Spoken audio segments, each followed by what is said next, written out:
ਪੰਜਾਬੀ ਭਾਸ਼ਾ ਨੂੰ ਪਿਆਰ ਕਰਨ ਵਾਲੇ ਸਰੋਤਿਆਂ ਦਾ ਤਹਿ ਦਿਲੋਂ ਧੰਨਵਾਦ। ਅੱਜ ਤੁਸੀਂ ਸੁਣੋਗੇ ਡਾਕਟਰ ਨਰਿੰਦਰ ਸਿੰਘ ਕਪੂਰ ਜੀ ਦੁਆਰਾ ਲਿਖੀ ਕਿਤਾਬ ਮਾਲਾ ਮਨ ਕੇ।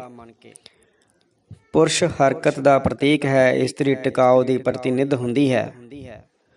ਸਵਾਰਥ ਤੋਂ ਬਿਨਾਂ ਝੂਠ ਬੋਲਣ ਦੀ ਲੋੜ ਨਹੀਂ ਪੈਂਦੀ। ਮਨੁੱਖ ਜੋ ਸਭ ਤੋਂ ਮਗਰੋਂ ਸਿੱਖਦਾ ਸੁਣਦਾ ਹੈ, ਉਹ ਸਭ ਤੋਂ ਪਹਿਲਾਂ ਭੁੱਲਦਾ ਹੈ। ਪੁਰਸ਼ ਗਿਆਨ ਨੂੰ ਆਪਣੀ ਪ੍ਰਾਪਤੀ ਸਮਝਦਾ ਹੈ, ਇਸਤਰੀ ਵਿਸ਼ਵਾਸ ਨੂੰ ਆਪਣੀ ਪੂੰਜੀ ਸਮਝਦੀ ਹੈ। ਦੂਜਿਆਂ ਦੇ ਸਾਥ ਵਿੱਚ ਅਸੀਂ ਸੁਣਦੇ ਹੀ ਹਾਂ, ਸਮਝਦੇ ਉਦੋਂ ਹੀ ਹਾਂ ਜਦੋਂ ਅਸੀਂ ਇਕੱਲੇ ਹੁੰਦੇ ਹਾਂ। ਇਤਿਹਾਸ ਨੇ ਪੰਜਾਬੀਆਂ ਨੂੰ ਆਰਾਮ ਨਹੀਂ ਕਰਨ ਦਿੱਤਾ। ਨਸ਼ਾ ਇਕੱਲੇ ਬੰਦੇ ਦਾ ਸਾਥੀ ਹੁੰਦਾ ਹੈ ਅਤੇ ਉਸ ਨੂੰ ਅੰਦਰੋਂ ਬਾਹਰੋਂ ਇਕੱਲਾ ਕਰਕੇ ਉਜਾੜ ਦਿੰਦਾ ਹੈ। ਬੱਚਿਆਂ ਵਿੱਚ ਸਹਿਯੋਗ ਦਾ ਗੁਣ ਉਪਜਾਉਣ ਲਈ ਖੇਡਾਂ ਅਤੇ ਖਿਡੌਣੇ ਉਹੀ ਖਰੀਦੋ ਜਿਨ੍ਹਾਂ ਨੂੰ ਖੇਡਣ ਲਈ ਬੱਚੇ ਨੂੰ ਸਾਥੀਆਂ ਦੀ ਲੋੜ ਪਵੇ। ਮੁਸ਼ਕਿਲਾਂ ਤਾਂ ਹੀ ਹੱਲ ਹੋਣਗੀਆਂ ਜੇ ਤੁਸੀਂ ਸੋਚੋ ਕਿ ਤੁਸੀਂ ਆਪਣੀਆਂ ਮੁਸ਼ਕਿਲਾਂ ਨਾਲੋਂ ਵੱਡੇ ਹੋ। ਪਹਾੜਾਂ 'ਤੇ ਚੜ੍ਹਨ ਵਾਲੇ ਪਹਿਲਾਂ ਮਨ ਵਿੱਚ ਅਭਿਆਸ ਕਰਦੇ ਹਨ। ਜੇ ਕਿਸੇ ਦੀ ਸਮੱਸਿਆ ਧਿਆਨ ਨਾਲ ਸੁਣ ਲਈਏ, ਇਸੇ ਨਾਲ ਹੀ ਉਸ ਦੀ ਅੱਧੀ ਸਮੱਸਿਆ ਹੱਲ ਹੋ ਜਾਂਦੀ ਹੈ। ਦੂਜਿਆਂ ਦੀ ਮਦਦ ਕਰਦਿਆਂ ਸਾਨੂੰ ਆਪਣੀਆਂ ਸਮੱਸਿਆਵਾਂ ਦੇ ਹੱਲ ਸੁੱਝਦੇ ਹਨ। ਡਰ, ਗੁੱਸਾ ਅਤੇ ਈਰਖਾ ਬਾਂਝ ਅਨੁਭਵ ਹਨ। ਇਹਨਾਂ ਵਿੱਚੋਂ ਕੁਝ ਵੀ ਚੰਗਾ ਨਹੀਂ ਉਪਜਦਾ। ਸਾਰੇ ਮੰਗਵੇਂ ਪੈਸਿਆਂ ਨਾਲ ਉਸਾਰਿਆ ਮਕਾਨ ਅਕਸਰ ਵੇਚਣਾ ਪੈਂਦਾ ਹੈ। ਜ਼ਿੰਦਗੀ ਦੇ ਚਮਕੀਲੇ ਦਿਨਾਂ ਵਿੱਚ ਬਚਾਏ ਪੈਸੇ ਜੀਵਨ ਦੇ ਉਦਾਸੇ ਦਿਨਾਂ ਵਿੱਚ ਰੌਣਕ ਭਰ ਦਿੰਦੇ ਹਨ। ਲੋੜਾਂ ਕਦੇ ਮਹਿੰਗੀਆਂ ਨਹੀਂ ਹੁੰਦੀਆਂ ਅਤੇ ਇੱਛਾਵਾਂ ਕਦੇ ਸਸਤੀਆਂ ਨਹੀਂ ਹੁੰਦੀਆਂ। ਰਿਸ਼ਤਾ ਕਰਨ ਵੇਲੇ ਲੜਕੇ ਦਾ ਭਵਿੱਖ ਅਤੇ ਲੜਕੀ ਦਾ ਵਰਤਮਾਨ ਫੈਸਲੇ ਦਾ ਆਧਾਰ ਹੁੰਦੇ ਹਨ।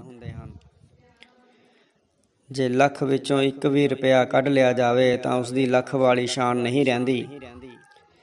ਸੱਚ ਕੋਈ ਵੀ ਮੂਰਖ ਬੋਲ ਸਕਦਾ ਹੈ, ਅਕਲ ਤਾਂ ਝੂਠ ਬੋਲਣ ਵਾਸਤੇ ਚਾਹੀਦੀ ਹੁੰਦੀ ਹੈ। ਮਨੁੱਖ ਕਿਧਰੇ ਵੀ ਜਾਵੇ, ਉਸਦੇ ਪਰਿਵਾਰ ਦਾ ਮਾਣ ਸਤਿਕਾਰ ਅਤੇ ਬਦਨਾਮੀ ਨਾਲ ਨਾਲ ਚੱਲਦੀ ਹੈ।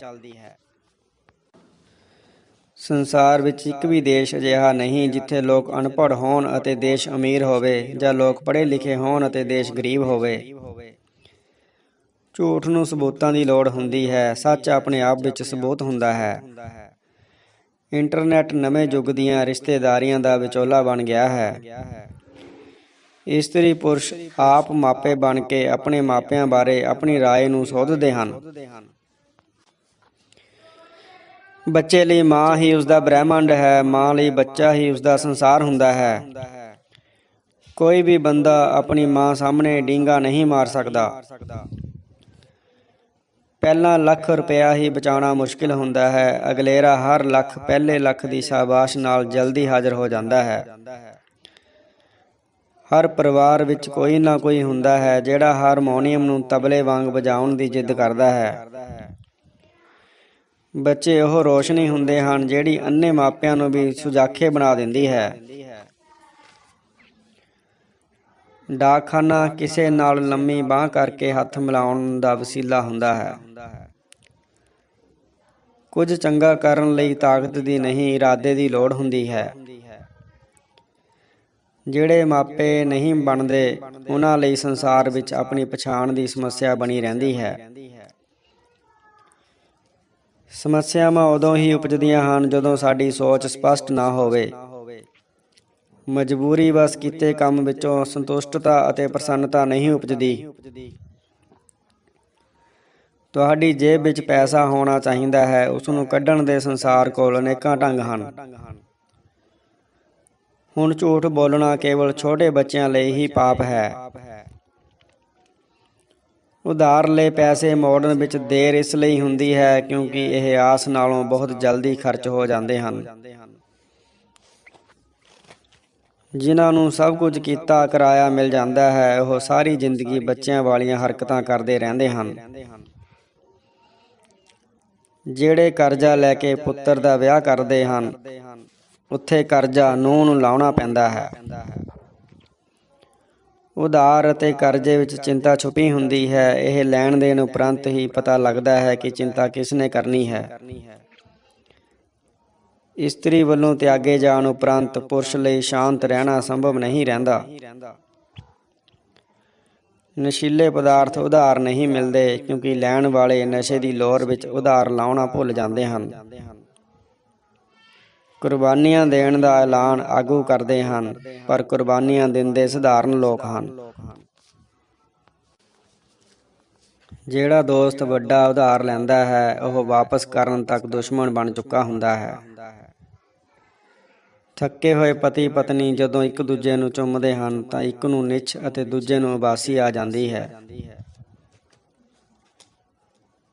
ਬਾਜ਼ਾਰ ਜਾਣ ਵੇਲੇ ਦੀਆਂ ਗੱਲਾਂ ਮੁੜਨ ਵੇਲੇ ਦੀਆਂ ਗੱਲਾਂ ਨਾਲੋਂ ਵੱਖਰੀ ਭਾਂਤ ਦੀਆਂ ਹੁੰਦੀਆਂ ਹਨ। ਜਿਹੜਾ ਗਵਾਚਾ ਪਤੀ ਜਾਂ ਜਿਹੜਾ ਲਿਆ ਉਧਾਰ 7 ਸਾਲ ਵਾਪਸ ਨਾ ਮੁੜੇ, ਉਸਦੇ ਮੁੜਨ ਦੀ ਕੋਈ ਸੰਭਾਵਨਾ ਨਹੀਂ ਰਹਿੰਦੀ। ਮਿਲਣਾ ਅਤੇ ਵਿਛੜਨਾ ਸਮੁੱਚੇ ਜੀਵ ਜੰਤੂ ਜਗਤ ਦੇ ਬੁਨਿਆਦੀ ਅਨੁਭਵ ਹਨ। ਸਿਆਣਪ ਤਿੱਖੀ ਨਹੀਂ ਹੁੰਦੀ, ਕੂਲੀ ਹੁੰਦੀ ਹੈ। ਆਪਣਾ ਸਿਰ ਆਪ ਨਹੀਂ ਗੂੰਦਿਆ ਜਾ ਸਕਦਾ। ਆਪਣੀ ਪ੍ਰਸੰਨਤਾ ਵਿੱਚ ਦੂਜਿਆਂ ਨੂੰ ਸ਼ਾਮਲ ਕਰਨਾ ਜ਼ਰੂਰੀ ਹੁੰਦਾ ਹੈ। ਜੇ ਨਵਾਂ ਵਿਆਹ ਹੋਇਆ ਹੋਵੇ ਅਤੇ ਉਧਾਰ ਦੇਣ ਵਾਲਾ ਜਵਾਨ ਹੋਵੇ ਤਾਂ ਚੰਗਾ ਹੈ, ਉਧਾਰ ਨਾ ਹੀ ਲਓ। ਅਜੋਕੇ ਸੰਸਾਰ ਵਿੱਚ ਬਦਨਾਮ ਆਦਤਾਂ ਵਾਲੇ ਲੋਕ ਪ੍ਰਸਿੱਧ ਹੋਣ ਦਾ ਯਤਨ ਕਰ ਰਹੇ ਹਨ। ਪ੍ਰੇਮੀਆਂ ਦਾ ਵਿਆਹ ਹੋਣਾ ਅਤੇ ਨਾ ਹੋਣਾ ਦੋਵੇਂ ਪਛਤਾਵਾ ਸਿਰਜਦੇ ਹਨ। ਜਦੋਂ ਕਿਸੇ ਨੂੰ ਭੈੜੇ ਕੰਮਾਂ ਦੀ ਸਜ਼ਾ ਨਾ ਮਿਲੇ ਤਾਂ ਬਾਕੀਆਂ ਵਿੱਚ ਚੰਗੇ ਕੰਮ ਕਰਨ ਦਾ ਉਤਸ਼ਾਹ ਨਹੀਂ ਰਹਿੰਦਾ। ਉਧਾਰ ਉਹੀ ਲੈਂਦੇ ਹਨ ਜਿਨ੍ਹਾਂ ਦੇ ਪੈਰ ਚਾਦਰ ਨਾਲੋਂ ਵੱਡੇ ਹੁੰਦੇ ਹਨ, ਕਿਉਂਕਿ ਚਾਦਰ ਵੀ ਉਧਾਰ ਲਈ ਗਈ ਹੁੰਦੀ ਹੈ। ਪੁਰਸ਼ ਦਾ ਸਭ ਤੋਂ ਵੱਡਾ ਅਪਮਾਨ ਪਤਨੀ ਵੱਲੋਂ ਨਪੁੰਸਕ ਕਹੇ ਜਾਣਾ ਹੁੰਦਾ ਹੈ ਅਤੇ ਇਸਤਰੀ ਦੀ ਸਭ ਤੋਂ ਵੱਡੀ ਬੇਇੱਜ਼ਤੀ ਪਤੀ ਵੱਲੋਂ ਚਰਿੱਤਰਹੀਣ ਕਹੇ ਜਾਣਾ ਹੁੰਦੀ ਹੈ।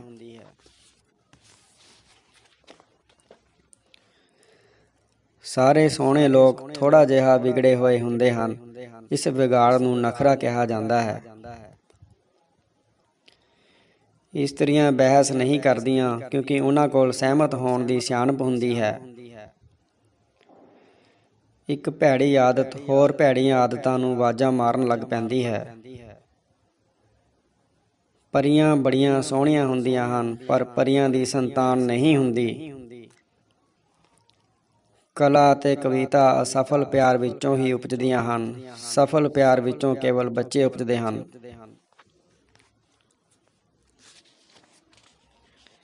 ਸੁੰਦਰ ਇਸਤਰੀ ਇੱਕ ਵੀ ਸ਼ਬਦ ਬੋਲੇ ਬਿਨਾਂ ਪੂਰਾ ਭਾਸ਼ਣ ਦੇ ਜਾਂਦੀ ਹੈ। ਹਰੇਕ ਸੱਭਿਆਚਾਰ ਵਿੱਚ ਇਸਤਰੀਆਂ ਵਿੱਚ ਸਲੀਕਾ ਵਧੇਰੇ ਹੁੰਦਾ ਹੈ, ਇਸੇ ਲਈ ਉਹ ਜੁਰਮ ਘੱਟ ਕਰਦੀਆਂ ਹਨ। ਇਸਤਰੀਆਂ ਕੋਲ ਪੈਸਾ ਪੁਰਸ਼ਾਂ ਜਿਤਨਾ ਨਹੀਂ ਹੁੰਦਾ, ਪਰ ਉਹਨਾਂ ਕੋਲ ਭਾਵਕ ਅਮੀਰੀ ਪੁਰਸ਼ਾਂ ਨਾਲੋਂ ਵਧੇਰੇ ਹੁੰਦੀ ਹੈ। ਝੂਠ ਹਰ ਝਗੜੇ ਦਾ ਇੱਕ ਲਾਜ਼ਮੀ ਭਾਗ ਹੁੰਦਾ ਹੈ। ਪਿਆਰ ਕਰਨਾ ਇਸਤਰੀ ਦਾ ਧਰਮ ਹੈ। ਹਜ਼ਾਰਾਂ ਵਾਰ ਹਾਰ ਜਾਣ ਦੇ ਬਾਵਜੂਦ ਉਹ ਆਪਣਾ ਧਰਮ ਨਹੀਂ ਛੱਡਦੀ। ਹਰੇਕ ਰਿਸ਼ਤਾ ਬਣਾਈ ਰੱਖਣ ਵਾਸਤੇ ਇਸਤਰੀ ਨੂੰ ਪੁਰਸ਼ ਨਾਲੋਂ ਵਧੇਰੇ ਯਤਨ ਹੀ ਨਹੀਂ, ਵਧੇਰੇ ਕੁਰਬਾਨੀਆਂ ਵੀ ਕਰਨੀਆਂ ਪੈਂਦੀਆਂ ਹਨ। ਨਿਕੰਮਿਆਂ ਨੂੰ ਨਿਕੰਮਿਆਂ ਦਾ ਸਹਾਰਾ ਅਤੇ ਆਸਰਾ ਹੁੰਦਾ ਹੈ। ਦਰਿਆ ਵਿਚਕਾਰ ਪਹੁੰਚ ਕੇ ਪਿੱਛੇ ਜਾਣਾ ਅਤੇ ਅੱਗੇ ਜਾਣਾ ਇੱਕੋ ਜਿਹਾ ਮੁਸ਼ਕਿਲ ਕਾਰਜ ਹੁੰਦਾ ਹੈ। ਬਾਕੀ ਦੀ ਰਹਿੰਦੀ ਜ਼ਿੰਦਗੀ ਲਈ ਅੱਜ ਪਹਿਲਾ ਦਿਨ ਹੈ। ਜੋ ਕੁਝ ਚੰਗਾ ਕਰਨਾ ਹੈ ਉਹ ਅੱਜ ਹੀ ਆਰੰਭ ਕਰੋ। ਸਾਡੇ ਗੁਣਾਂ ਔਗੁਣਾਂ ਨੂੰ ਸਾਡੀਆਂ ਜ਼ਿੰਮੇਵਾਰੀਆਂ ਉਜਾਗਰ ਕਰਦੀਆਂ ਹਨ। ਸਮਾਜ ਦੇ ਭਲੇ ਤੋਂ ਪਹਿਲਾਂ ਸਾਨੂੰ ਆਪਣਾ ਵਿਕਾਸ ਕਰਨਾ ਚਾਹੀਦਾ ਹੈ। ਜੂਆ ਉਦੋਂ ਤੱਕ ਖੇਡਿਆ ਜਾਂਦਾ ਹੈ ਜਦੋਂ ਤੱਕ ਸਾਰੇ ਸਭ ਕੁਝ ਹਾਰ ਨਹੀਂ ਜਾਂਦੇ। ਪਿਆਰ ਹੋ ਜਾਣ ਤੇ ਪ੍ਰੇਮੀ ਅਤੇ ਪ੍ਰੇਮਿਕਾ ਦੋਵੇਂ 5 ਤਾਰਾ ਸੁਪਨੇ ਵੇਖਣ ਲੱਗ ਪੈਂਦੇ ਹਨ। ਮਾਪੇ ਘਰ ਦੇ ਅਧਿਆਪਕ ਅਤੇ ਅਧਿਆਪਕ ਸਕੂਲ ਦੇ ਮਾਪੇ ਹੁੰਦੇ ਹਨ। ਜਿੱਥੇ ਉਤਸ਼ਾਹ ਨਹੀਂ ਹੁੰਦਾ, ਉੱਥੇ ਬਹਾਨੇ ਅਤੇ ਸ਼ਿਕਾਇਤਾਂ ਹੁੰਦੀਆਂ ਹਨ। ਅਸੰਤੁਸ਼ਟ ਵਿਅਕਤੀ ਆਪਣੇ ਘਰ ਦਾ ਹੀ ਨਹੀਂ, ਸਮੁੱਚੇ ਸਮਾਜ ਦਾ ਵੀ ਵਾਤਾਵਰਨ ਵਿਗਾੜ ਦਿੰਦੇ ਹਨ। ਕਿਸੇ ਨਾਲ ਪਿਆਰ ਹੋ ਜਾਣ ਵਰਗੇ ਹਾਦਸੇ ਜਵਾਨੀ ਵਿੱਚ ਹੀ ਵਾਪਰਦੇ ਹਨ ਅਤੇ ਜਵਾਨੀ ਵਿੱਚ ਹੀ ਵਾਪਰਨੇ ਚਾਹੀਦੇ ਹਨ, ਕਿਉਂਕਿ ਕੇਵਲ ਜਵਾਨੀ ਹੀ ਇਹਨਾਂ ਨੂੰ ਬਰਦਾਸ਼ਤ ਕਰ ਸਕਦੀ ਹੈ। ਕਿਸੇ ਨੂੰ ਸਵੇਰੇ ਜਗਾਉਣ ਵਾਸਤੇ ਸੂਰਜ ਦੂਜੀ ਵਾਰੀ ਨਹੀਂ ਚੜ੍ਹਦਾ। ਭਾਸ਼ਾ ਦੀ ਦ੍ਰਿਸ਼ਟੀ ਤੋਂ ਭਾਰਤੀ ਸੁੰਦਰ ਹਨ, ਕਿਉਂਕਿ ਇਹਨਾਂ ਦੀ ਬਿਰਤੀ ਦੂਜਿਆਂ ਦੀ ਭਾਸ਼ਾ ਸਿੱਖਣ ਦੀ ਥਾਂ ਉਸ ਦਾ ਵਿਰੋਧ ਕਰਨ ਦੀ ਹੁੰਦੀ ਹੈ।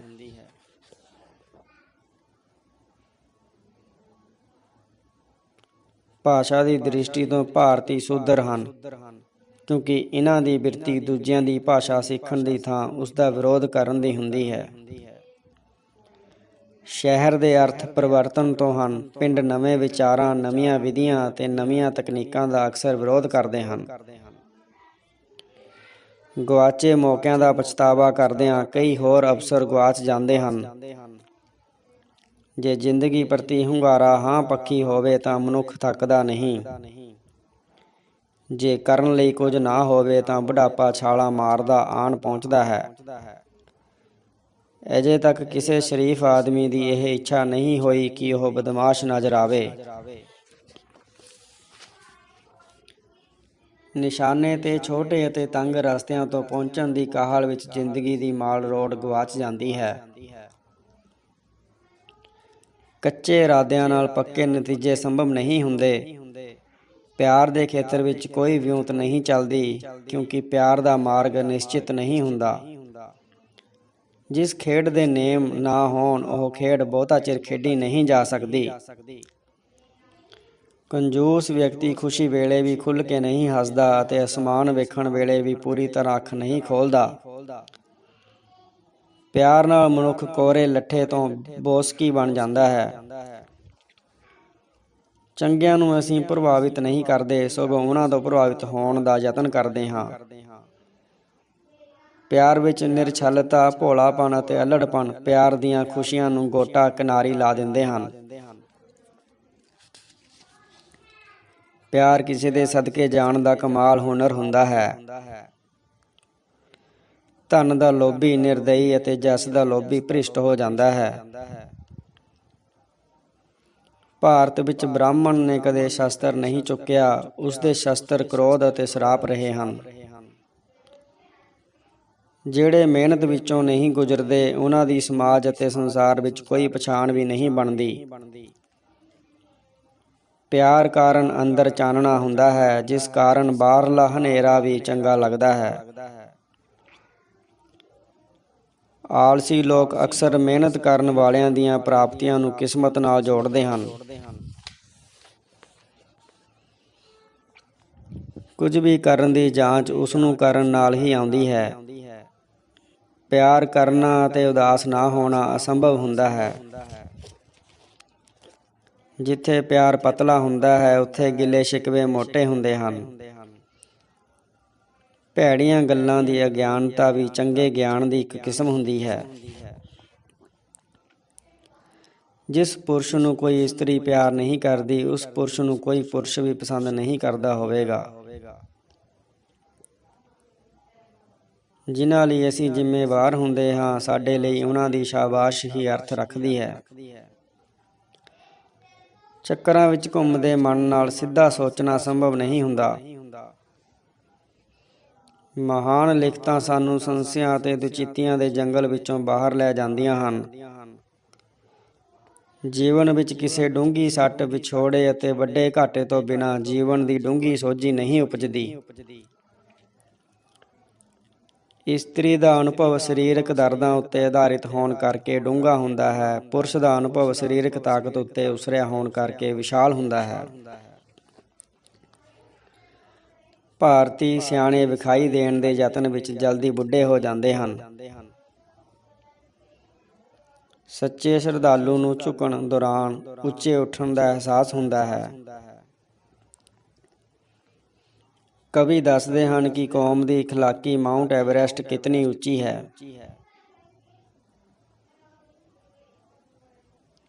ਜਿੱਥੇ ਜੀਵਨ ਦਾ ਪੱਧਰ ਨੀਵਾਂ ਹੁੰਦਾ ਹੈ, ਉੱਥੇ ਇੰਦਰੀਆਂ ਦਾ ਸੁਆਦ ਪ੍ਰਬਲ ਹੁੰਦਾ ਹੈ। ਸਾਨੂੰ ਦੁਖੀ ਕਰਨ ਦੀ ਕਿਸੇ ਕੋਲ ਵਿਹਲ ਨਹੀਂ। ਆਪਣੇ ਆਪ ਨੂੰ ਦੁਖੀ ਕਰਨ ਲਈ ਅਸੀਂ ਆਪ ਹੀ ਕਾਫੀ ਹੁੰਦੇ ਹਾਂ। ਆਪਣੇ ਆਪ ਤੋਂ ਨੱਸ ਕੇ ਕਿਧਰੇ ਵੀ ਜਾਣਾ ਕਦੇ ਵੀ ਸੰਭਵ ਨਹੀਂ ਹੁੰਦਾ। ਵਿਸ਼ਵਾਸ ਤੋਂ ਵਿਵੇਕ ਵੱਲ ਦੀ ਯਾਤਰਾ ਨੂੰ ਵਿਗਿਆਨ ਕਹਿੰਦੇ ਹਨ। ਵਿਵੇਕ ਤੋਂ ਵਿਸ਼ਵਾਸ ਵੱਲ ਦੀ ਯਾਤਰਾ ਨੂੰ ਧਰਮ ਕਿਹਾ ਜਾਂਦਾ ਹੈ। ਇਸ ਪਦਾਰਥਕ ਸੰਸਾਰ ਵਿੱਚ ਕੇਵਲ ਆਤਮਾ ਹੈ ਜੋ ਪਦਾਰਥ ਨਹੀਂ ਹੈ। ਕੋਈ ਵੀ ਵਿਗਿਆਨ ਕਿਸੇ ਹੋਰ ਵਿਗਿਆਨ ਦਾ ਵਿਰੋਧ ਨਹੀਂ ਕਰਦਾ ਅਤੇ ਕੋਈ ਵੀ ਧਰਮ ਕਿਸੇ ਹੋਰ ਧਰਮ ਨਾਲ ਸਹਿਮਤ ਨਹੀਂ ਹੁੰਦਾ। ਪ੍ਰਕਾਸ਼ ਦਾ ਸੋਮਾ ਸੂਰਜ ਹੈ, ਹਨੇਰੇ ਦਾ ਸਰੋਤ ਅਗਿਆਨਤਾ ਹੈ। ਬੂੰਦ ਬੂੰਦ ਹੁੰਦਿਆਂ ਸਾਗਰ ਨਹੀਂ ਬਣ ਸਕਦੀ। ਇਸ ਦੀ ਬੂੰਦ ਬਣੇ ਰਹਿਣ ਦੀ ਜਿੱਦ ਹੀ ਇਸ ਦੇ ਸਾਗਰ ਹੋਣ ਵਿੱਚ ਰੁਕਾਵਟ ਹੁੰਦੀ ਹੈ। ਕੋਈ ਵੀ ਪਗਡੰਡੀ ਰਾਤੋਂ ਰਾਤ ਸ਼ਾਹ ਰਾਹ ਨਹੀਂ ਬਣਦੀ। ਸ਼ਹੀਦੀਆਂ ਤੋਂ ਬਿਨਾਂ ਆਨੰਦਪੁਰ ਅਤੇ ਚਮਕੌਰ ਨਾਲ ਸਾਹਿਬ ਨਹੀਂ ਜੁੜਦਾ। ਸੋਚ ਉਹੀ ਸਕਦੇ ਹਨ ਜਿਨ੍ਹਾਂ ਦੇ ਮੋਢਿਆਂ ਤੇ ਸਿਰ ਹੋਵੇ। ਰਿਸ਼ਤੇ ਲੱਭਦਿਆਂ ਨਹੀਂ ਲੱਭਦੇ, ਇਹ ਉਸਾਰਨੇ ਪੈਂਦੇ ਹਨ। ਰਿਆਜ਼ ਤੋਂ ਬਿਨਾਂ ਕੋਈ ਸੰਗੀਤਕਾਰ ਨਹੀਂ ਬਣਦਾ। ਮੁਆਫ਼ੀ ਮੰਗਣ ਅਤੇ ਮੁਆਫ਼ ਕਰਨ ਨਾਲ ਟੁੱਟੀਆਂ ਚੀਜ਼ਾਂ ਨੂੰ ਜੋੜਨ ਦੀ ਜਾਂਚ ਆ ਜਾਂਦੀ ਹੈ। ਜਿਹੜੇ ਖਿਡੌਣੇ ਟੁੱਟਦੇ ਨਹੀਂ, ਉਹਨਾਂ ਨੂੰ ਦੂਜੇ ਖਿਡੌਣੇ ਤੋੜਨ ਲਈ ਵਰਤਿਆ ਜਾਂਦਾ ਹੈ। ਜਿਹੜਾ ਹੁਣੇ ਜੇਬ ਕਟਵਾ ਕੇ ਆਇਆ ਹੋਵੇ, ਉਸਦੀ ਕੋਈ ਸਲਾਹ ਨਹੀਂ ਪੁੱਛਦਾ, ਉਸਦੀ ਕੋਈ ਸਲਾਹ ਮੰਨੀ ਨਹੀਂ ਜਾਂਦੀ। ਕਿਸੇ ਕੰਮ ਲਈ ਸੋਚ ਸਮਝ ਕੇ ਪਹਿਲਾਂ ਕੀਤੀ ਤਿਆਰੀ ਨੂੰ ਵਿਉਂਤ ਕਹਿੰਦੇ ਹਨ। ਮੁਸੀਬਤ ਵੇਲੇ ਮਨੁੱਖ ਆਪਣੀ ਅਕਲ ਦੇ ਘੇਰੇ ਵਿੱਚੋਂ ਨਿਕਲ ਕੇ ਕਿਸਮਤ ਦੀ ਉਂਗਲੀ ਫੜ ਲੈਂਦਾ ਹੈ। ਬੁਢਾਪੇ ਵਿੱਚ ਚੰਗੇ ਬਣਨ ਦੀ ਲੋੜ ਹੁੰਦੀ ਹੈ, ਕਿਉਂਕਿ ਬੁਢਾਪੇ ਵਿੱਚ ਬਹੁਤਾ ਸਮਾਂ ਅਸੀਂ ਆਪਣੇ ਆਪ ਨਾਲ ਹੀ ਗੁਜ਼ਾਰਨਾ ਹੁੰਦਾ ਹੈ। ਖਿਡੌਣੇ ਦਾ ਟੁੱਟਣਾ ਬੱਚਿਆਂ ਦੀ ਖੇਡ ਦਾ ਇੱਕ ਭਾਗ ਹੁੰਦਾ ਹੈ। ਮੁਸੀਬਤ ਉਸ ਹਾਲਤ ਨੂੰ ਕਹਿੰਦੇ ਹਨ ਜਦੋਂ ਅਸੀਂ ਕੁਝ ਕਰ ਰਹੇ ਹੁੰਦੇ ਹਾਂ ਅਤੇ ਅਚਾਨਕ ਕੁਝ ਹੋਰ ਕਰਨ ਦੀ ਮਜਬੂਰੀ ਆਣ ਬਣਦੀ ਹੈ। ਜੇ ਜ਼ਿੰਦਗੀ ਦੀ ਸਮਝ ਵਧਣ ਨਾਲ ਇੱਛਾਵਾਂ ਘਟਦੀਆਂ ਨਹੀਂ ਤਾਂ ਇਹ ਜ਼ਿੰਦਗੀ ਅਤੇ ਸਮਝ ਦੋਹਾਂ ਦੀ ਦੁਰਵਰਤੋਂ ਹੁੰਦੀ ਹੈ। ਬਿਰਧ ਅਵਸਥਾ ਆਪਣੇ ਆਪ ਵਿੱਚ ਮਹਾਂਪੁਰਸ਼ਾਂ ਵਾਲੇ ਗੁਣ ਉਪਜਾਉਣ ਦਾ ਇੱਕ ਸੁਨਹਿਰੀ ਅਵਸਰ ਹੁੰਦੀ ਹੈ। ਕਈਆਂ ਦੇ ਮੱਥੇ ਤੇ ਲਿਖਿਆ ਹੁੰਦਾ ਹੈ ਜੀ ਆਇਆਂ ਨੂੰ, ਪਰ ਦਿਲ ਤੇ ਲਿਖਿਆ ਹੁੰਦਾ ਹੈ ਅੰਦਰ ਆਉਣਾ ਸਖਤ ਮਨ੍ਹਾ ਹੈ। ਨਵੀਆਂ ਕਾਢਾਂ ਨਾਲ ਪਰਿਵਰਤਨ ਵਾਪਰਦਾ ਹੈ ਅਤੇ ਪਰਿਵਰਤਨ ਵਿੱਚ ਵੱਡੇ ਵਿਕਾਸ ਦੀਆਂ ਸੰਭਾਵਨਾਵਾਂ ਹੁੰਦੀਆਂ ਹਨ। ਇਨਕਲਾਬ ਉਹ ਲਿਆਉਂਦੇ ਹਨ ਜਿਹੜੇ ਚਾਹੁੰਦੇ ਹਨ ਕਿ ਉਹਨਾਂ ਦੇ ਪੋਤੇ ਪੋਤੀਆਂ ਆਦਿ ਉਹਨਾਂ ਨਾਲੋਂ ਚੰਗੇਰਾ, ਸੁਤੰਤਰ ਅਤੇ ਖੁਸ਼ਹਾਲ ਜੀਵਨ ਜਿਉਣ। ਗਾਹਕ ਦੀ ਸੰਤੁਸ਼ਟਤਾ ਲਾਭਕਾਰੀ ਵਪਾਰ ਦਾ ਮੂਲ ਮੰਤਰ ਹੁੰਦੀ ਹੈ। ਜ਼ਿੰਮੇਵਾਰ ਉਹ ਹੁੰਦੇ ਹਨ ਜਿਹੜੇ ਆਪਣੇ ਨਿਰਣਿਆਂ ਦੇ ਸਿੱਟੇ ਭੁਗਤਣ ਲਈ ਤਿਆਰ ਰਹਿੰਦੇ ਹਨ। ਬੱਚਤ ਨਾਲ ਚੀਜ਼ਾਂ ਖਰੀਦਣ ਦੀ ਸਮਰੱਥਾ ਵੱਧਦੀ ਹੈ, ਪਰ ਲੋੜ ਘਟਦੀ ਹੈ। ਅਚਾਨਕ ਮਿਲਿਆ ਧਨ ਸਾਡੀਆਂ ਸਮੱਸਿਆਵਾਂ ਹੱਲ ਨਹੀਂ ਕਰਦਾ, ਸਗੋਂ ਸਾਡਾ ਵਿਹਾਰ ਵਿਗਾੜ ਦਿੰਦਾ ਹੈ।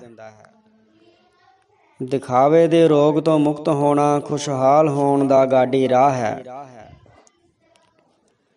ਅਧੂਰੇ ਕਾਰਜ ਕਦੇ ਵੀ ਸਫਲਤਾ, ਖੁਸ਼ਹਾਲੀ ਅਤੇ ਵਿਕਾਸ ਦੇ ਪੜਾਅ ਨਹੀਂ ਬਣਦੇ।